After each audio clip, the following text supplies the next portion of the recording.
I overheard my cheating future wife laughing with her friends saying she landed a rich simp. So, I showed her what this rich simp can actually do. We met in college and remained just casual acquaintances at the time. We both took a couple of the same classes and hung out a few times, stayed in contact but never too terribly close. We both graduated, and a few years later we reconnected after randomly running into each other after we unknowingly both moved to the same city. It was around that time that my career really took off. A few senior engineers from my company recruited me for a startup they had been working on. We got a few big clients and venture capitalist funding pretty early on, so within a few years the money really started to roll in. She and I started dating, and honestly up until now I've been nothing but happy. Things were going great, and I felt like I was really close to her. I've been nothing but doting and appreciative of her. This all began to shift last week when I overheard her talking to her friends about how she views me. I had planned to work later than usual, but came home early with a stomachache and went to lie on the bed.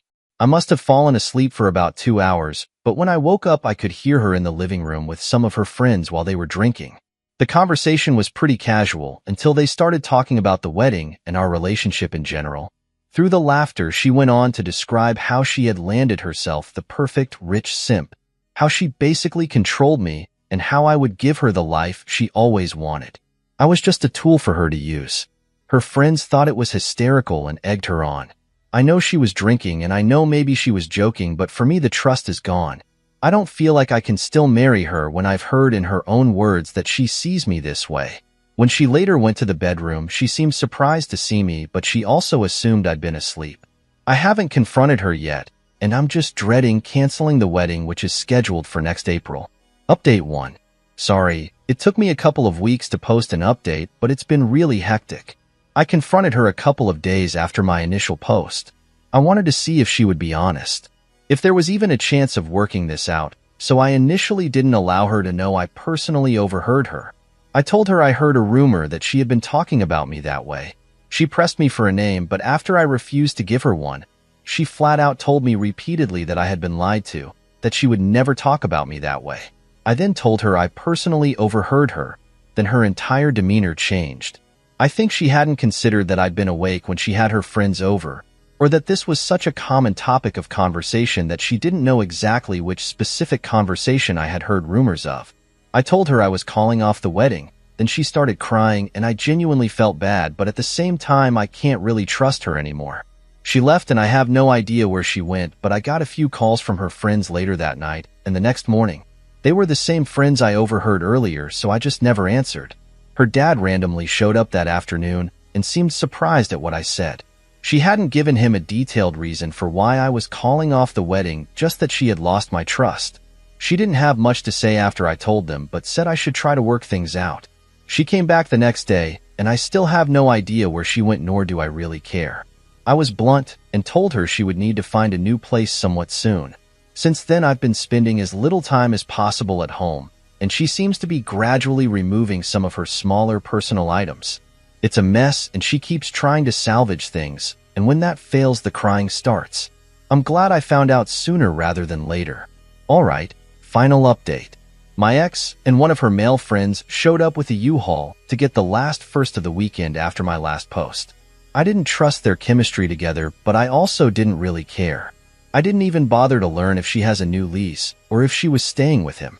She thankfully left my ring behind, but I don't know what to even do with it.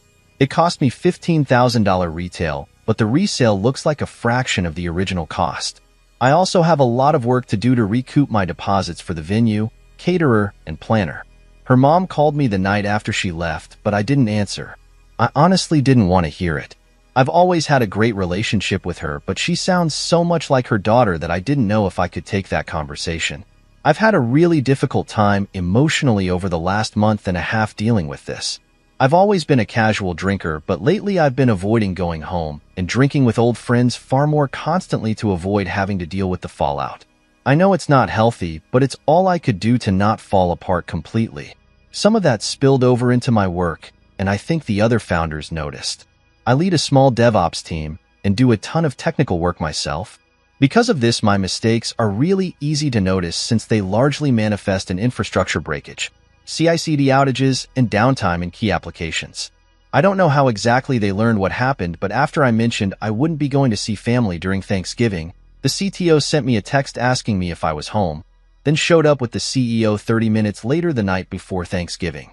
The CTO had apparently learned what happened a few days before, and he, along with his wife, had spent most of the day basically making me a feast. It was incredible. Beef bourguignon, brochette potato salad, lasagna, devil's eggs, duck roast to say the least. The CEO brought an incredibly expensive bottle of whiskey and some high-end Japanese A5 steaks. I was brought to tears. I had never been shown this much love and appreciation in my entire life. I will never forget it. We basically just drank whiskey, ate food, and talked for hours. They gave me the rest of the year off and asked me to just make sure I delegated the most time-sensitive work. I'm not even sure what I'm going to do, but I'm thinking of vacationing in Ireland for a few weeks. Never mind. I have frozen leftover for weeks. Alright, second cheating story. My wife of 20 years asked for a hall pass to sleep with someone else. But then I caught her on a restaurant cheating with him. So I sent his wife roses with a restaurant name. My wife and I have been together for 20 years. We met in our freshman year of high school, and we have been together ever since.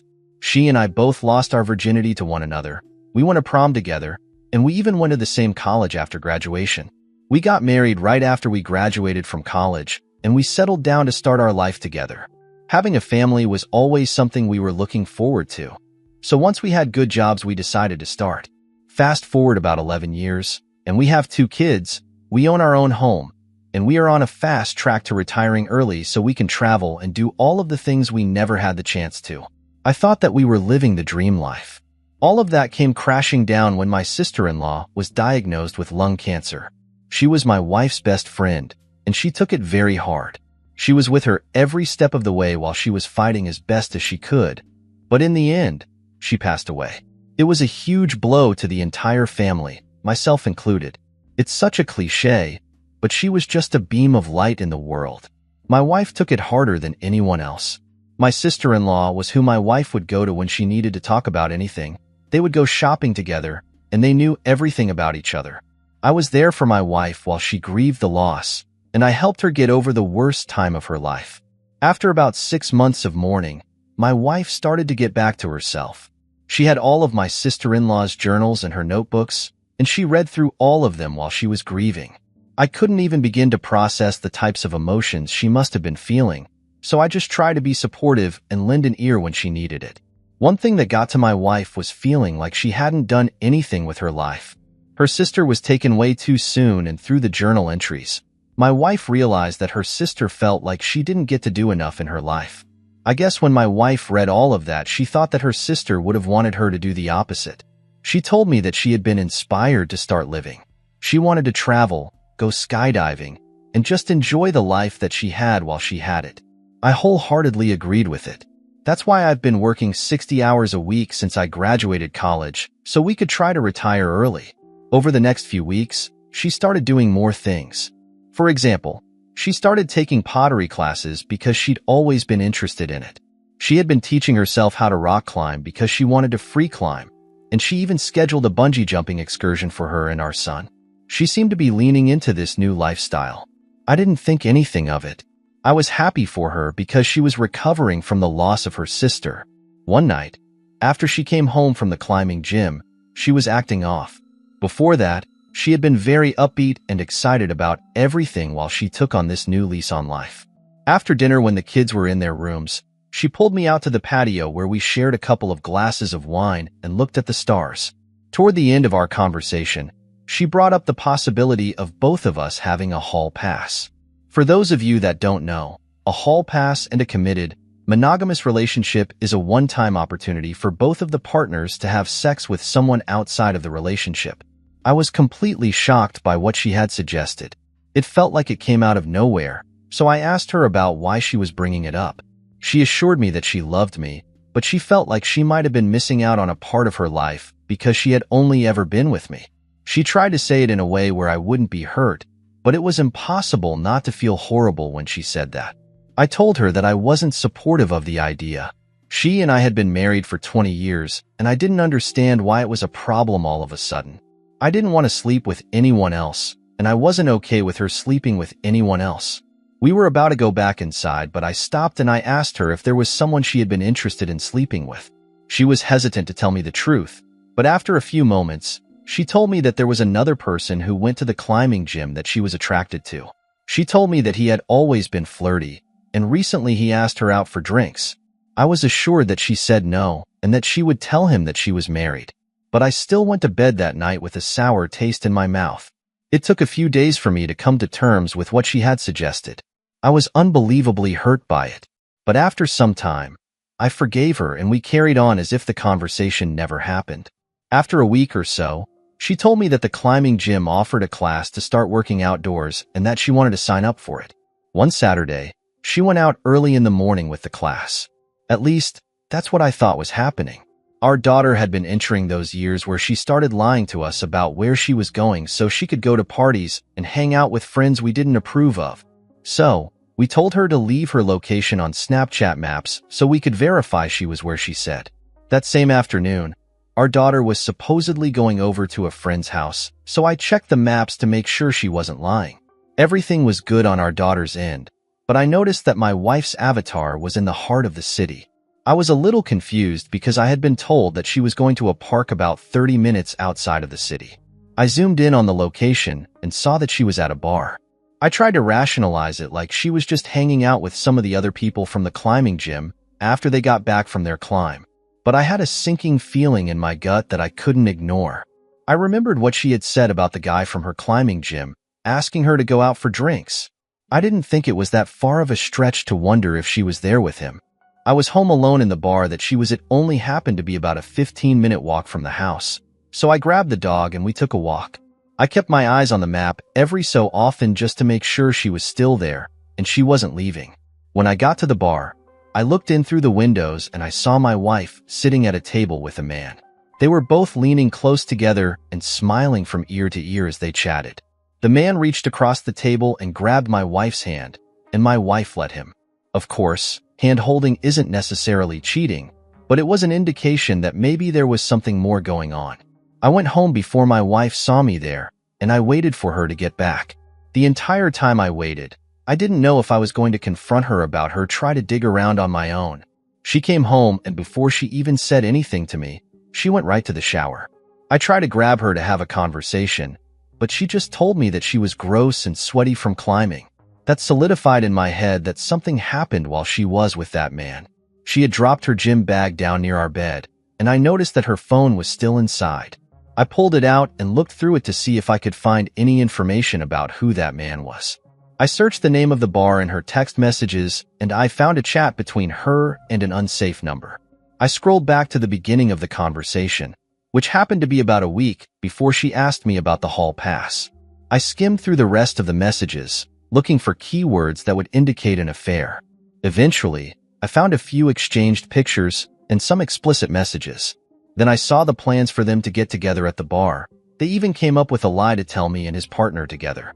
I had no idea who that guy was, but I was able to find out by looking through the climbing gym social media.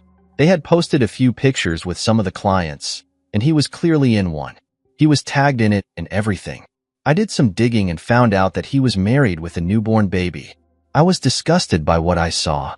Hurt doesn't even begin to describe the pain that I felt. I had been with my wife for 20 years, and she was willing to throw all of that away because she wanted to sleep with another man. I was furious, and I was so disgusted by the foul actions both of them had done. At the end of their message chain, with no context, was the name of a restaurant with a date and time. A week had passed since I discovered my wife was cheating on me, and I had come up with a plan to catch her in the act.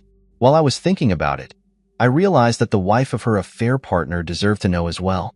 When the day of the meeting was supposed to take place, I sent his partner's wife a dozen roses with the information for the restaurant on the card.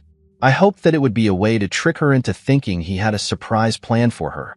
I waited outside of the restaurant, and I saw her head toward it. I followed her inside, and we both noticed our partners holding hands at the same time. She rushed right over to him and started yelling at him in front of everyone. My wife was shocked to see me, but she jumped up and tried to tell me that it wasn't what it looked like. Then I asked her to explain the text messages, and she went silent. I told her that I would be ending everything between us and that she could expect to see me in court. We spent the next 8 months in a divorce battle over what happened. The biggest issue that we had was custody. We both wanted primary custody of our children, but in the end, we were given joint custody. I was able to keep the house, and she was entitled to no spousal payment from me. Her affair partner was also divorced, and he was forced to pay child support and alimony to his ex. My ex and I only recently finished the divorce proceedings, and we're finally done with each other.